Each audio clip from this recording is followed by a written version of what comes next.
Well, we will get started. Hi everyone. Thank you for coming to FOIA Friday today. It is such a pleasure to spend time with all of you. This is the first FOIA Friday that I have ever hosted. My name is Cam Rodriguez. I'm a data and investigative reporter based out of Chicago. I'm taking over from Dylan for the next 6 months or so, while Dylan is off on a fun adventure. And I'm so excited and yeah, just thrilled that he trusted me to take the helm of FOIA Friday and walk you guys through public records. In my career so far, I've had quite a bit of experience with the highs and lows of FOIA, being based in Chicago, mostly in Illinois, though I've done reporting all around the country and filed FOIAs in many different states. But yeah, so today we'll walk through um, specifically looking at ALPRs, so automatic license plate readers, and flock, which has been in the headlines probably way too much recently. Um, and we'll hear from Steve Held and Raven Geary, who are both from Unraveled Press, based out of Chicago.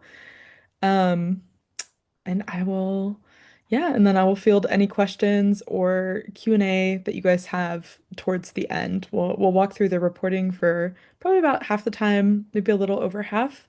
If you guys have any questions for Steve or Raven, you can put them in the chat and as we go, and then we will do a big Q&A and just kind of like open session towards the end of the call.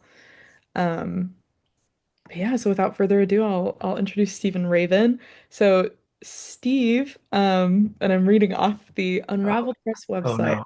no. I'll abridge it. I'll abridge it. Steve first experienced the impact of public records requests in 2017 while investigating a Republican-led voter suppression program known as Crosscheck.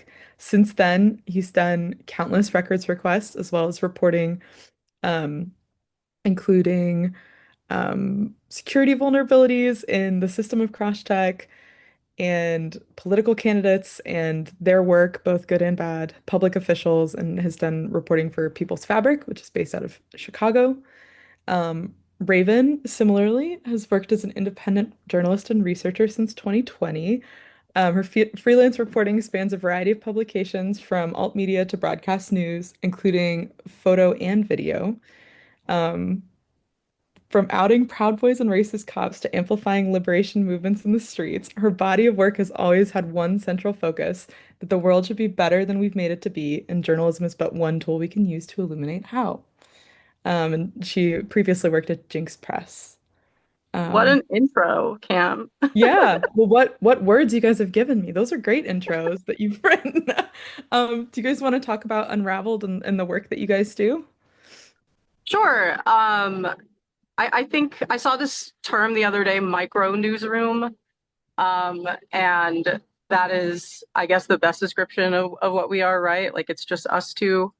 We do work informally with a lot of other journalists and researchers. But we both, started out just as independent journalists and then linked up on our own because we were looking into a lot of the same topics, generally around um, policing, corruption, politics, state violence, all super positive topics. And yeah, we both also have had a longstanding interest in surveillance. Um, and specifically, I mean, we've been talking about license plate readers probably for 2 or 3 years before um, this reporting was even like on our minds. We had always been curious about looking into them, figuring out what we could figure out about how the police were using them. And right away, we ran up against barriers with FOIA, getting information about them. But I'll let Steve introduce a little bit more about the readers themselves. Yeah, definitely. So the abbreviation for them, they're ALPRs. I'll put it in the chat. Right, right. Um, the yeah, Automated license plate reader. yes. But yeah, Steve, if you want to talk more about them, and I'll pull up a photo so people can see what they look like if you're just like walking or biking or driving down the street and happen to look Yeah. outside. Well, yeah. So in researching for this story, I learned that ALPRs were first created by the British to track the IRA members back in like the 80s. Then as the tech kind of improved a bit, it expanded. The first use in the United States that I could find was our friends at Border Patrol. So they implemented it first to track vehicles, coming and going across the border.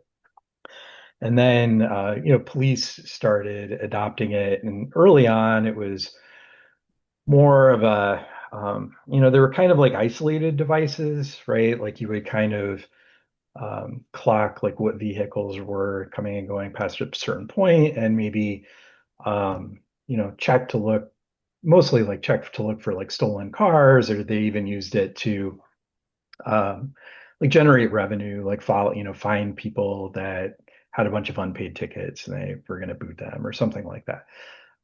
So there, as the technology is improved and expanded and gotten way cheaper, like what you're looking at here to install one of these, this is a Flock ALPR.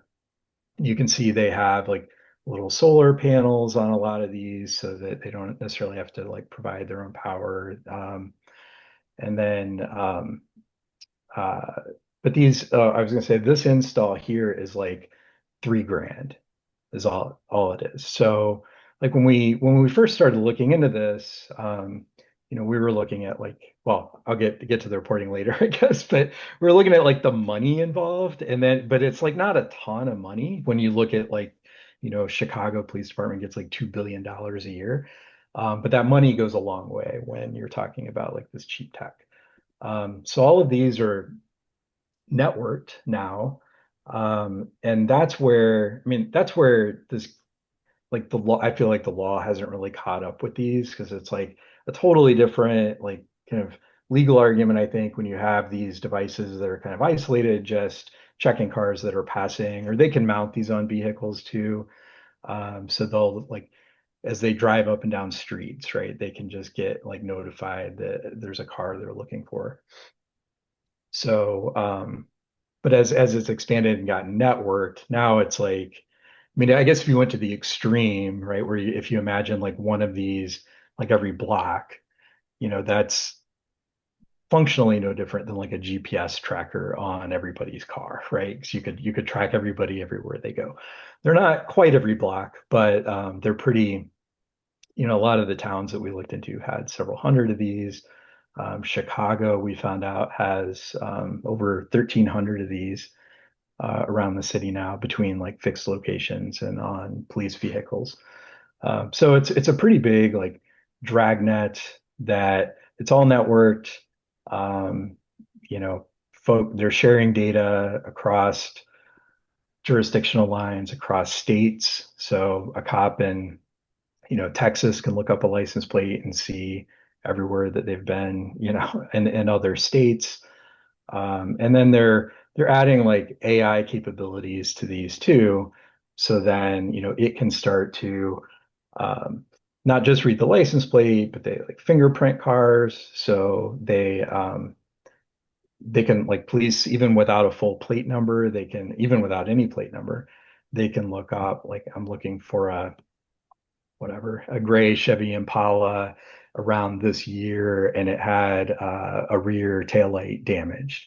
And that's all part of the fingerprint. So they can look up that and then get a plate number from that. And then there was some recent reporting. I think the ACLU actually reported a few weeks ago about how it's the AI, I mean, the quote unquote AI capabilities of this are going to continue to expand, and they start to look at like patterns. So when you talk about like how this keeps expanding with tech, like they can start to not just notify police of a vehicle that they were looking for or help police track down like the path a vehicle took, but it's actually like monitoring behavior. So like just an example might be like, oh, the same cars, when we see this car, it's often paired with this other car. maybe they're working as a team if they're even doing anything criminal. And, if they drive around the lot a few times, maybe that's like a pattern that like the system flags and then notifies the police. So it's kind of getting to a little more like, Minority Report, like trying to predict that there's maybe something suspicious here and calling the cops on folks that just based on what the AI says. So yeah, it's expanded a lot in the last like 10 years. Definitely. And all of those, public-private partnerships between Flock and not just communities in Illinois where, the three of us are based, but across the country, all of those are generating records because it's all public business. So I feel like it's a solid segue into Yeah. maybe walking through some of the reporting you guys have been doing in tandem with, other outlets around the country. But um, Right, right. So, I mean, there's been so much reporting on Flock just in the last like 3 months. And I think probably most people watching this are already familiar with 404 Media's initial reporting back in May, where there were these audit logs that were researchers had been looking at, and researchers who are not us, to be clear, have been looking at these audit logs for Flock that police departments were supposed to be generating, which is FOIAble. And they just started hitting department after department with requests. And eventually one department, Danville Police Department in Danville, Illinois, gave it up. And they were able to see searches that people were doing. They were able to see specific officers entering like specific reasons for the searches. So like the Texas cop that was looking for a woman who had self-administered an abortion allegedly, all of this other reporting kind of spawned just from that log that was obtained. Um, and where we came in was starting to look at specifically in Illinois, um, who paid for these cameras and how did they get here? And why are there so many that have popped up just in the last like 3 years? And another researcher had actually, via Muckrock, started looking into the origins of that. We found those records, and from there we decided to hyper focus on Flock and the ALPRs because there was a lot of other surveillance tech that was bought with this money, including something called Fusus, which is like a real-time crime platform. That's the thing that police departments in Illinois spent the most money on after the ALPRs. Well, and they spent a lot on overtime, but we knew that. And so Fusus is also really concerning for other reasons. It's a platform that's linking together all different kinds of surveillance cameras around cities, right? So we found examples of departments that they only had a few cameras integrated into Fusus, and then by the end of 3 years, they have like over 1,000. So this could be business, residential, homeowners associations, just like Steve said, Big Brother, Minority Report kind of vibes, right? In our communities. And yeah, so once we started peeling apart kind of like the records indicating like what police departments bought and it was all through the Attorney General, so it was all public. These organized retail crime grants are what they used. Then we were able to see that they used the money to pay for Flock cameras, and also to pay for like Flock cameras they had already previously bought. So it's like existing ones and new ones they were able to use the money to cover. And to be clear, these are not traffic enforcement cameras. This is not like they're buying them and using them to ticket drivers. These are strictly surveillance. I think that's really important too because there are many different kinds of ALPR, and people are probably used to seeing, ones that were already existing on the highways and stuff. But these, not only are they not traffic enforcement cameras, but they've been placed in like, and some of the photos we included show it. I mean, some of the locations are just like right there in the middle of your community. It doesn't feel as discreet, right, as like speed cameras used to. So there's like a real world effect too that people are feeling, like noticing these all over their communities. Definitely. And this is something that again isn't unique to just Illinois, right? This Right. is happening everywhere. Like yeah, this Right. is an example of one outside of is that CVS or Walgreens? Like but Right. outside of a pharmacy, like in the middle of a community. Right. And I mean, this was all, it's inextricable from like the retail crime panic. I mean, like this all Flock capitalized on that. After COVID, there was a lot of news coverage of shoplifting, theft, retail theft. We go into a little bit in our piece, the history of like how that was exaggerated, but that's a longer story. And at the end of the day, Flock was ready to capitalize on that. And so all of these retail giants like Walgreens, CVS, Target, Home Depot, they are eager to install these cameras. They're eager to partner with police. There's kind of a real like corporate police partnership happening in a way that I think is like intensifying and is something to be concerned about here too. Definitely. Yeah, because on the note of yeah, the organized retail crime, like you guys include a lot of documents throughout. And this specific story, which is Eyes on the Heartland, was your most recent reporting that you published. But like you include, yeah, things like grant awards and bids, like documents that are inextricably tied to these public-private partnerships, but are just kind of like any other request, right? They just happen to be for this large surveillance network, essentially. Yeah. Um, Yeah, I was gonna say, like, yeah, when the researcher who started looking into this brought this to us, like they were looking into this grant program that's run by our attorney general that is supposed to provide funding to police to fight what they call organized retail crime, which is supposed to be like these large, networks that, maybe have, they have folks actually like, I guess, stealing merchandise, but then, put it like laundering that through like pawn shops or online retailers or things like that. And so there was this, I mean, it happens, but they greatly exaggerated like the scale at which this happens. And so all of these police departments applied for these grants. It's $15 million that the attorney general has given out over the last 3 years.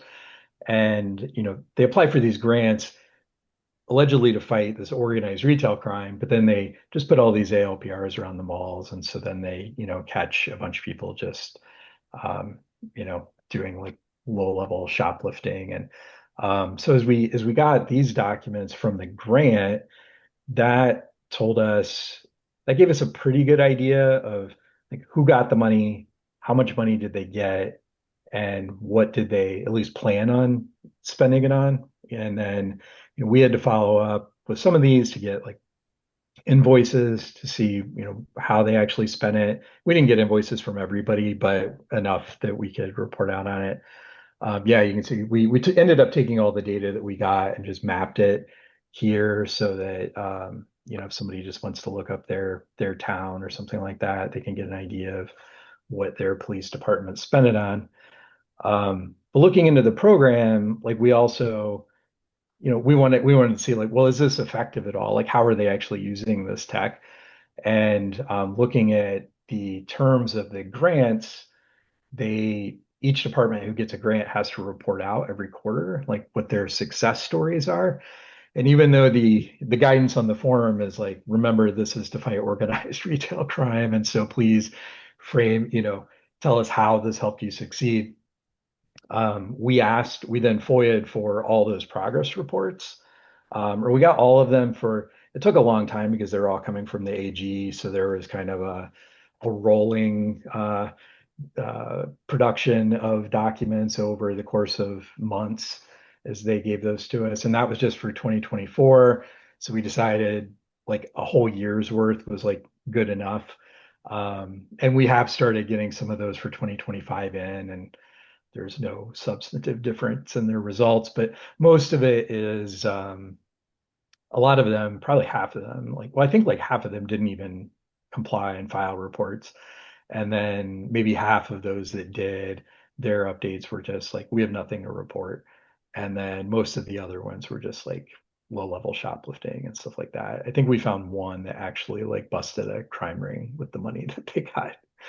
Um, so that was kind of where we followed up to get more records. And then some of those like we'd follow up with departments to get like there were a few we were curious about, like arrest reports or incident reports to kind of learn how did the ALPR really come into play here and what was it really used for. Um, so we followed a few threads there too. So Definitely. Yeah, and all of these, similarly to police body cameras, right, which people might be familiar with, or like tasers. Also, for example, like they're all technology that generate data and generate logs and reports. Um, one thing that you guys mentioned, like, are these transparency portals that are hosted on Flock's site for certain communities. Is that something that's provided for all of the Flock cameras, and is it like an opt-in process from what you guys have determined, or I'll I pull it up over here.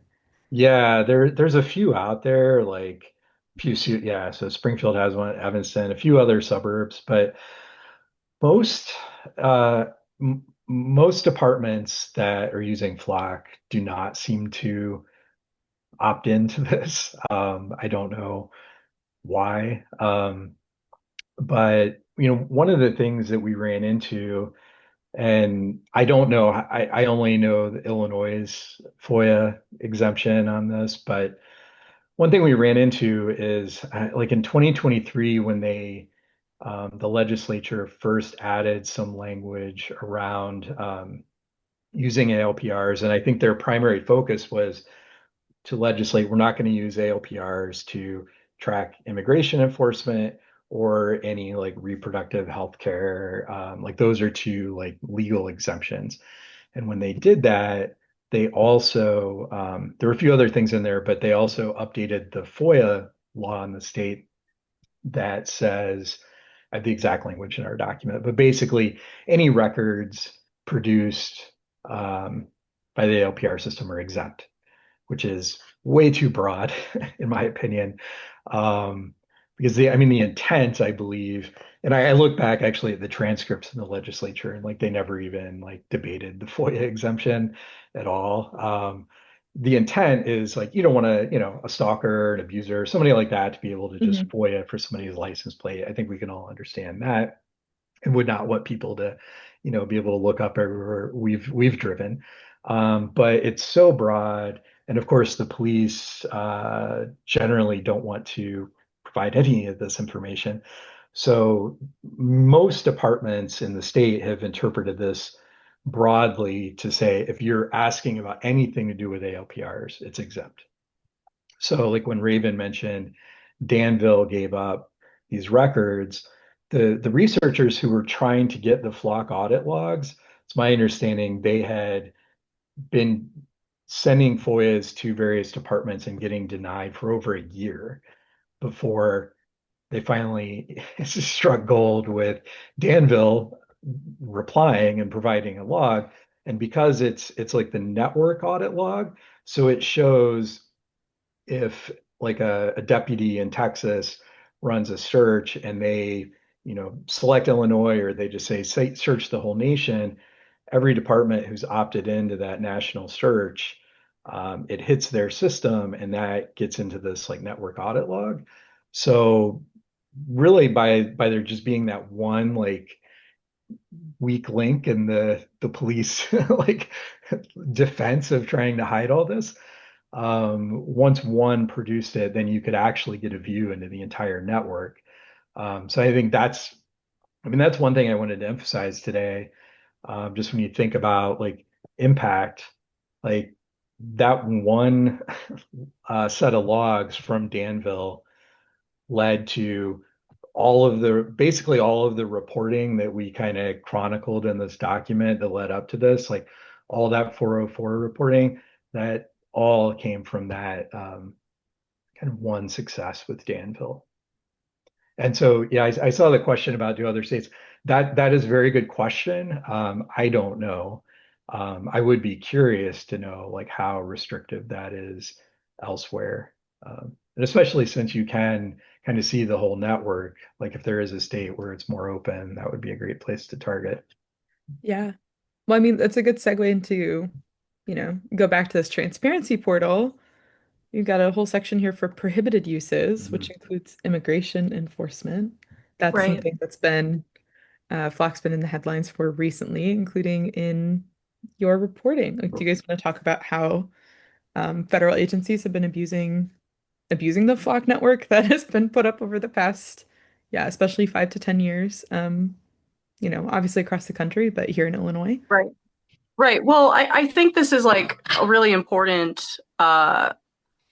thing to keep in mind when it comes to the police is like, we can look at what we can FOIA and the public records we can get, but of course there's conversations happening, on these federal task forces, right? So like Illinois police departments are not supposed to be working with immigration, but then you look at the fact that most police departments have at least one or two officers on some kind of federal task force, whether it's like DEA or ATF or um, FBI. And so when we took a look at the flock audit logs, we were able to see that an officer in Illinois, like there was just something off. He had made a lot of searches and put immigration in the field as the reason.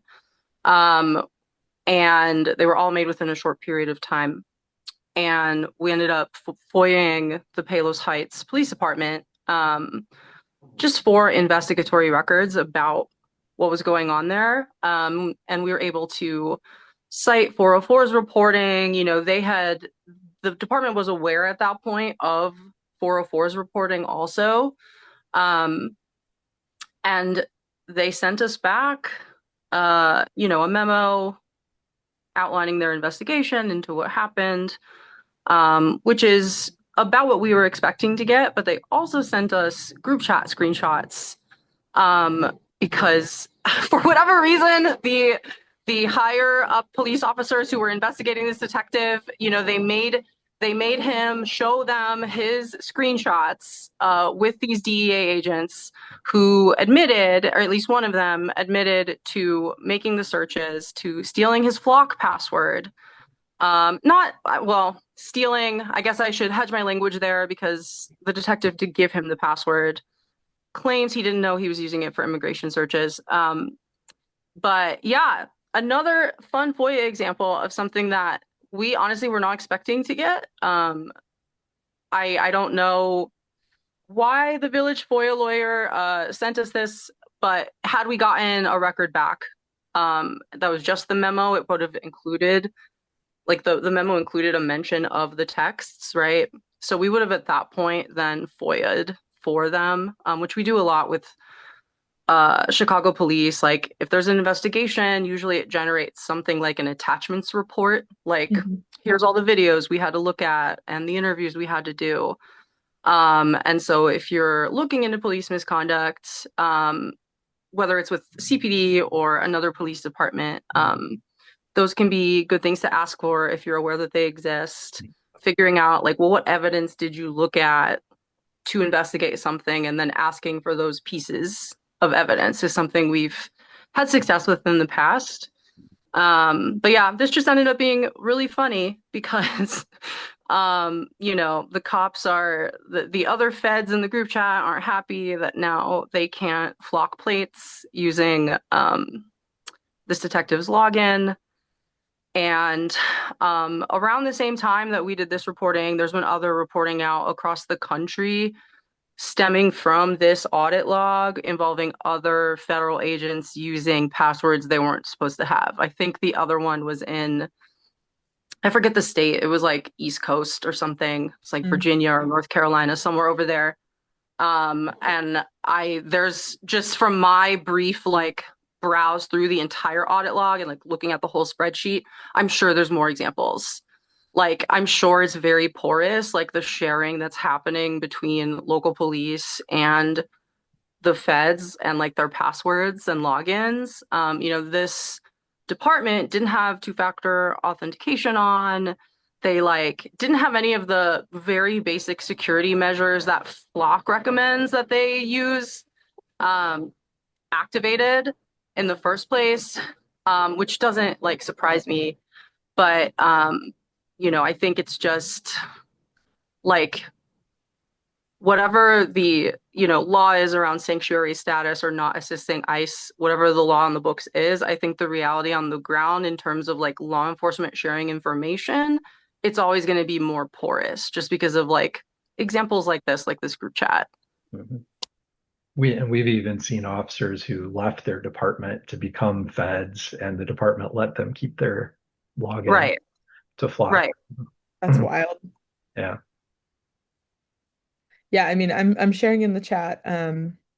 And Steve and Raven have compiled some great list of articles and other reporting that they've done and other places have done on Flock and ALPRs, as well as these Flock AI cameras, which again they all stitch into this larger network. Flock is trying to push what's it called? Nova, right? There's like a larger Mhm. system that they're like yeah, search once, like find everything tagline, which is quite interesting. Um, Let me pull it up. Nova Flock. I can't spell. Flock Yeah, Nova. like well, yeah, they've got this, which is kind of like sorry, like the any like if you looked at what a data aggregator might know about you, right?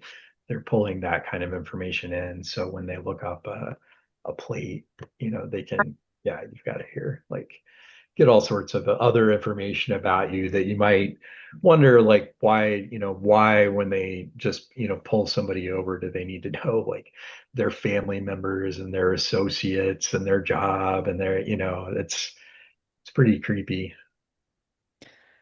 So I see a question in the chat, and I know I said I would wait until the end, but Lizzie brings up a good question, which is there a way to track where and how many ALPRs could be in one city? I know that there's crowdsourced efforts that have been reported on previously. When there's a map called DFLOC, right? I think that 404 had reported on probably last year, I think. And so I'll make sure that there's a link to that. But Steve, Raven, in your experience, like, are there, um, Yeah, DFLOC, and there's the EFF has a site that's like their atlas of surveillance that just has a lot of information about yeah, different departments and kind of not just ALPRs, but like all the attack that they have and well since reporting this like we've also just been curious, like, okay, all these towns, like, so, Raven mentioned earlier, like we'd get these records and you'd see them sometimes buying new cameras, sometimes they're getting the Attorney General to like give them money to pay for cameras they already had. They're just like mhm. subsidizing it. And sometimes it was a combination. So it was sometimes a little tricky to figure out what was like net new. We had to start looking at invoices like where it also had like additional costs for like installation fees, and then we kind of knew those were new. Um, but sorry, I forget where I was going that.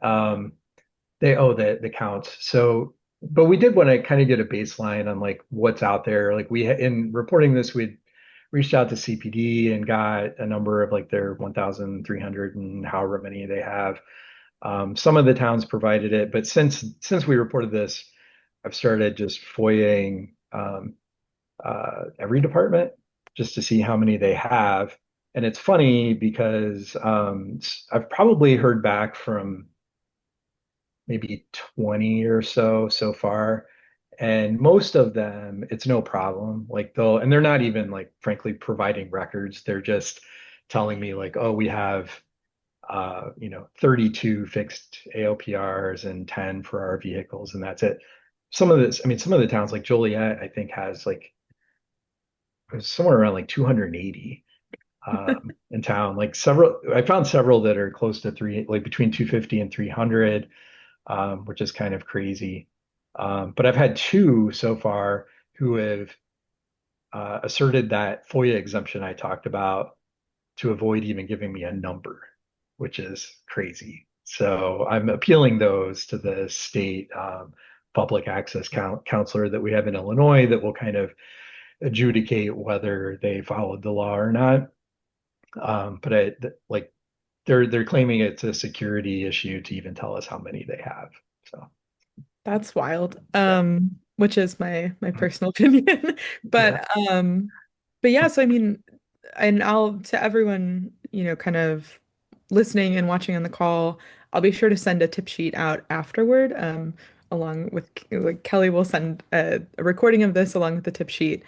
And I'll do a little digging about other ALPR exemption language that might be in other state legislature. But are there strategies you guys have taken when you're coming up against that? Like other examples of kind of ways that departments or agencies are trying to prevent, um, yeah, information and any and all information about ALPRs, which is, pretty broad for an exemption. yeah. Not really. I mean, other non-ALPR stuff, right? I mean, sure, we have a lawsuit against CPD now for Mhm. holding some records. We've taken a lot of stuff through the public access counselor and won a lot of those. I think we're just at the point that we're starting to challenge some of these with the public access counselor, and I think we'll see how that goes. Like refusing to give me counts is actually not a bad thing because it's kind of like the most absurd thing they could assert to withhold, I think.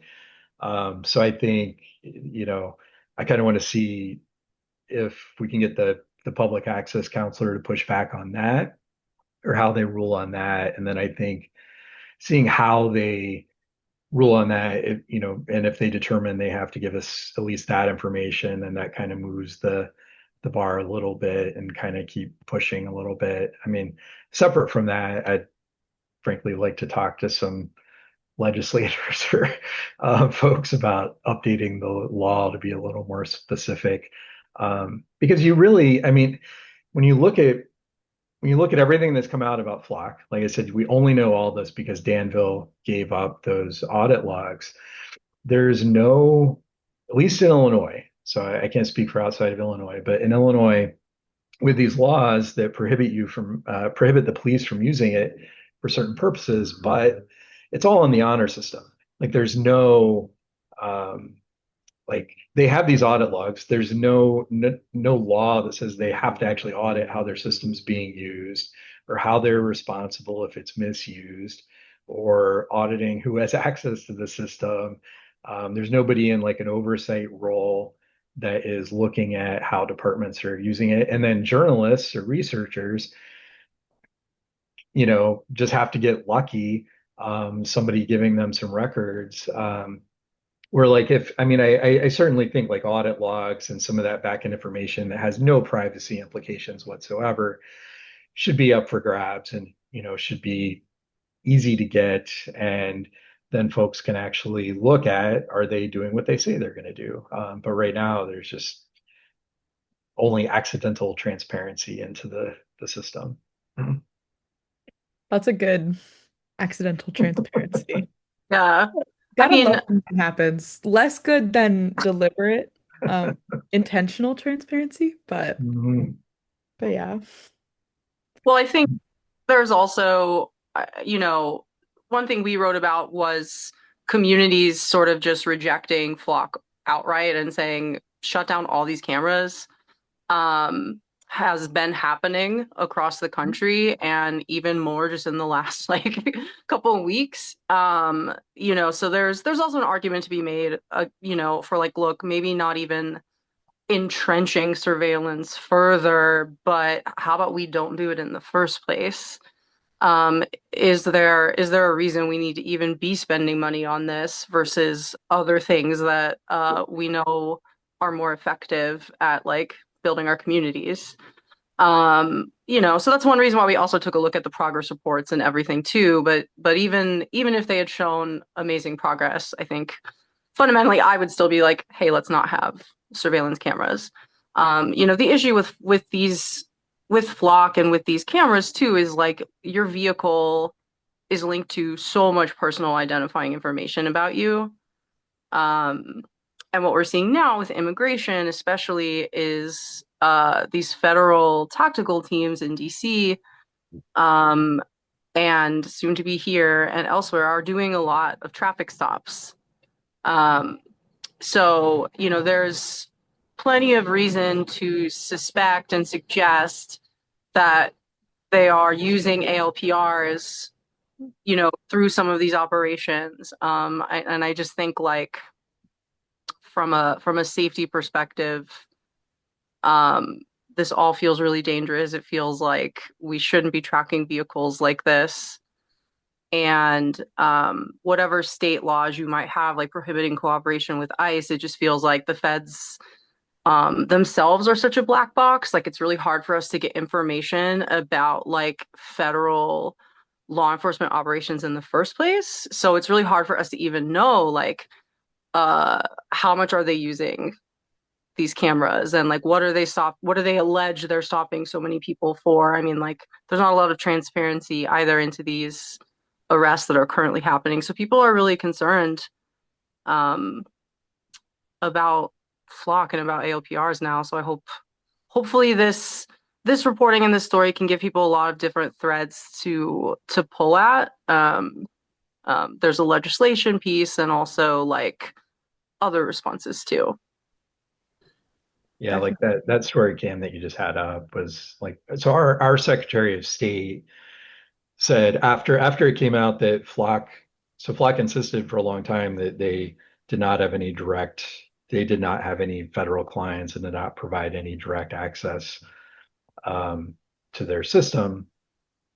And then it came out a few, like just in the last week or two, that they actually had been running a pilot with CBP and had given them direct access to the national network. And Right. so that's where Janulius said, like, well, this does violate our state law. And then Evanston, which is a suburb of Chicago, they latched onto that this week and they decided to cancel their Flock contract. And like a week or two before that, Oak Park, another suburb, they had been there had been activists lobbying to get like to not even install Flock, and then once it was installed, to get rid of Flock for years. And then it was really this reporting about these misuses that like helped them convince enough trustees to vote to just cancel their contract. Definitely.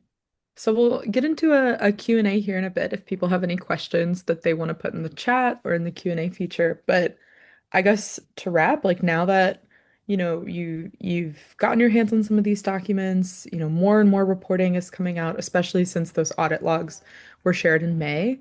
Um, what's something that like what language could people use if they wanted to file a request in the next maybe, well, if you're in Central Time, the next 4 hours of the business day before the long weekend, or if they want to dig into this in their communities. Sure. Yeah. Yeah. Actually, if you flip over, I put a few examples in Mhm. our document um, of FOIAs that were sent. So, and I abbreviated some of these, but like well, I guess the second one there, that organized retail crime grants, that's essentially the gist of what was sent initially by the researcher who started collecting these documents. But the first one on the Flock audit logs, like this is what had been sent and denied to most departments. Danville replied to it. So that, and I think basically you could copy and paste that and send to your local uh, police department if they use Flock, right? I don't know, like other tools, I'm sure also have audit logs, but I don't know. Like this kind of gives some description of how they can access these logs to send it. But that's something that you could send right away. Um, I'm trying to think there was another. Oh, I just gave some other examples of like things we asked for, but yeah, like how, just getting the logs or how many do you have, like asking for invoices to certain vendors, whether it's Flock or Motorola or others that are out there to start to get a sense for, from that, can I figure out how many they have if they won't just tell me, there's a bunch of threads there. And I mean, I feel like there's been a ton of focus on Flock. I think they're probably the biggest player out there now, but I mean, Motorola has a significant network. Like they purchased Vigilant, um, and there are other smaller players that smaller cities or towns use. I think mostly I think Flock's big selling point is that national network, and you can trace a car all around the country. Where if folks, I think if a department really just wants like, hey, we just want to, monitor our town and kind of have our own data, and they don't care so much about that further reach, then they sometimes engage with like smaller ALPL vendors. I muted myself. Definitely. I was gonna say to plug Muckrock, if you're able to search through request whether you're logged in or not. I'm not currently logged in, but you can see, all of the language that folks have used in so many different jurisdictions, right? And whether they've been successfully completed or whether they've been rejected. So like even a not Illinois example is this one with the San Jose Police Department, right? So um but but yeah, I think maybe some questions and do a bit of a Q&A. If people have other FOIA related questions, I'm happy to answer those to the best of my ability. I will give a quick plug as well for Data Liberation Project's current one of their current projects, which is looking at West Virginia opioid settlement money. Um, so I'll include a link to this in the tip sheet that Kelly will send out. But yeah, if anyone has any questions for Steve or Raven, um, I do have one from Michelle. That's I don't know which one of you wants to take this. Do you believe Flock when they say they aren't cooperating anymore? Uh, Not really. I mean, well, there's a couple things behind that, like why I say that. It's not just being cynical, but I mean, they pretty clearly said before that they did not give direct access to the feds, and then it turned out that they did. They also did something that seems a little suspicious to me, that after the 404 reporting came out, I've kind of pinned it down to sometime in June. Well, I noticed recently, I went to the Internet Archive to go, I wanted to see if there were archived pages Mhm. from their site, because I knew they had changed I was pretty sure that they had changed their statements on some things. But I went, and their entire site has been removed from the Internet Archive. So there are no archive pages, at least there, available anymore. And it disappeared sometime in June. This reporting happened in May. So, I mean, that's kind of a suspicious move. Also, I learned that like when Evanston, so the recent reporting about Evanston canceling their contract was reported yesterday. Flock came back and basically said like, oh no, this doesn't, like, you can't terminate for this reason. And they cited their terms and conditions, and like the order that Evanston executed and signed with Flock just refers to terms and conditions on their website instead of like a paper agreement. And it's on a website that they've like disabled from being archived. So there's kind of no like version tracking on their terms now.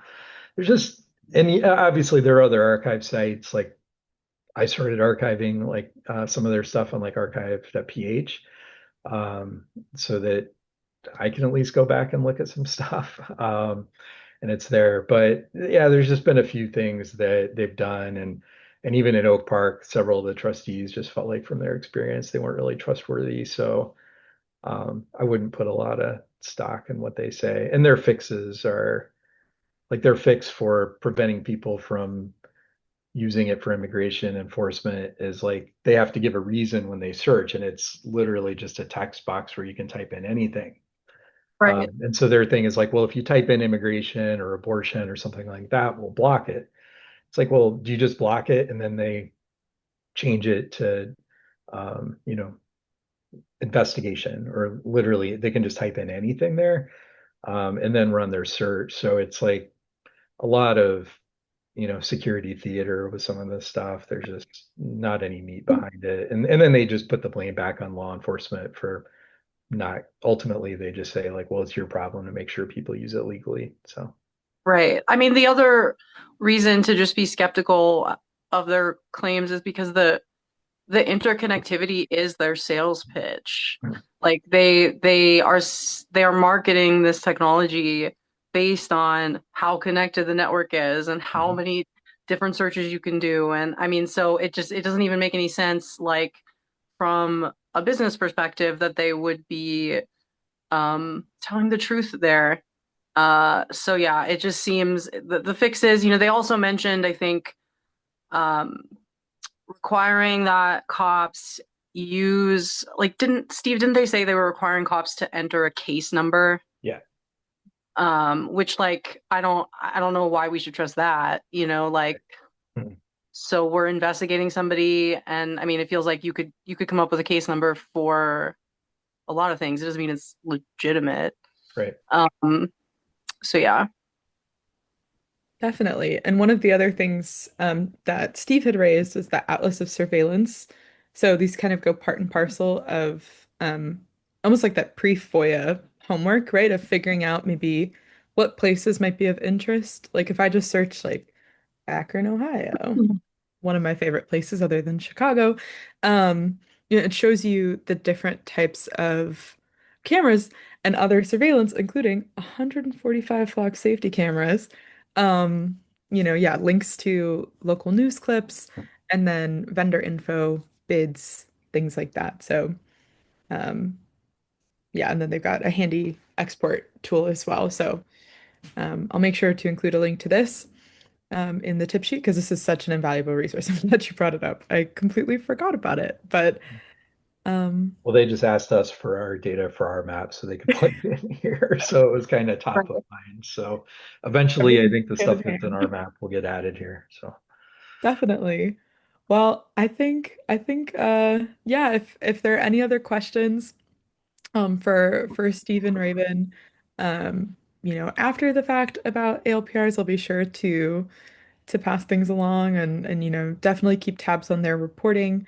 We'll include the wonderful document that they both pulled together on reporting on Flock, both from them and from 404 and other outlets recently, and be sure to share all of these links and resources and strategies that you guys brought up because this is just super. Like I'm geeking out about it now. I want to go file records requests about Flock and about ALPRs across Illinois as well. So, but yeah, thank you guys so much for coming, and be sure to definitely keep tabs on their reporting in the near future. I know I'll keep a very close eye on it. So, but but yeah, I Right. think we'll Thanks call for great. it. Thank you. having us. Yeah. Thanks for having us. We love to talk about this stuff. So Okay, very cool. Let me stop sharing. Um, Thanks everyone for attending. I'm just going to shut down the webinar and you'll get a follow-up email from me. Thanks.